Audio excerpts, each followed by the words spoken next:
Welcome back, guys. I mentioned earlier in a different video where I talked about basic hammer technique, and I talked about generating a great deal of power with very, very little effort and letting the acceleration of gravity and centrifugal force do most of the work. It came across my mind while I'm punching holes through hammers, I should actually show you exactly what I'm talking about. Like, I showed a little bit of the technique, how I hold my hammer, but I haven't actually showed you doing it. So, stick with me for a second, and I'll actually show you exactly what I'm talking about. Here we go.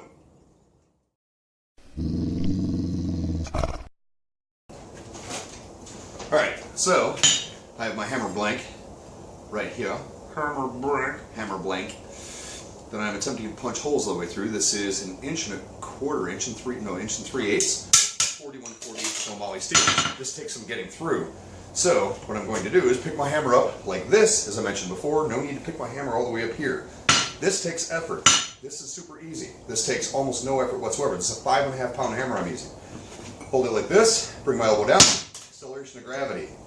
Let centrifugal force whip the hammer out and accelerate gravity. Pay attention to what my fingers are doing. Look at how I'm holding this hammer, right?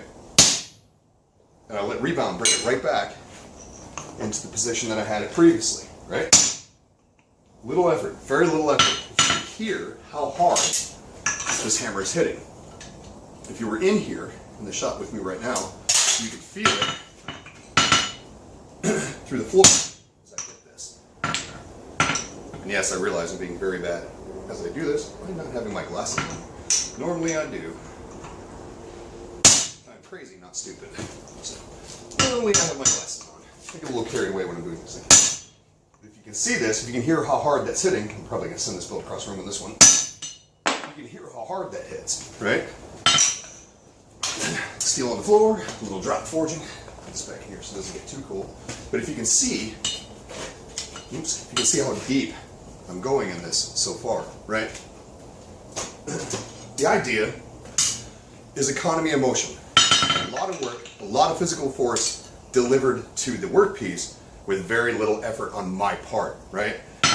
Swinging a 5.5 pound hammer, a lot of people say, well, you can't swing this all day, every day. Yes, I can. I can swing it all day, right? 8 hours, 10 hours a day. This is what I do. The reason I can do this is not because I'm a big, strong, burly guy, which I am. It has nothing to do with it.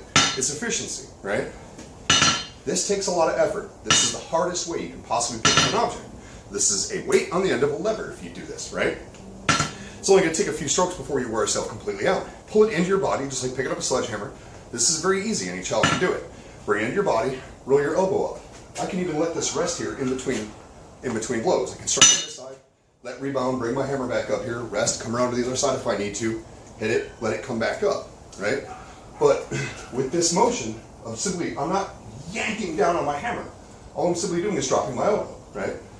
Centrifugal force flings the hammer head out, acceleration of gravity with centrifugal force delivers a great deal of power into the shot, into the blow onto the workpiece. So I don't have to sit there and drive my hammer into my workpiece. It's another reason why I use such a heavy hammer. If you're using a very light little hammer, in order to get equivalent amount of power, you really have to drive into it. I tell apprentices this all the time. If you have to drive your hammer, you don't need to drive your hammer. You need a bigger hammer. Gravity should be doing most of the work. It's a simple application of physics, not brawling in power. This is how you can get very, very small people who can do a great deal of work with a hammer without hurting themselves. If you get driving into your hammer all the time, replacing acceleration of gravity with muscle power, this is how you burn your shoulder out and you get people who forge for 8, 10 years, have to have surgery, and they can never pick up a hammer again.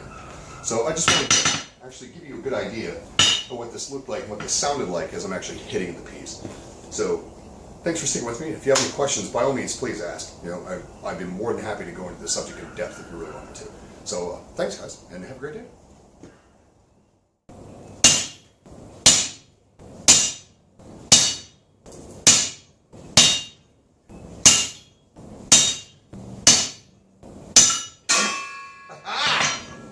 Bazinga! Ja, vi kan väl bara slösa alltså så här, ja.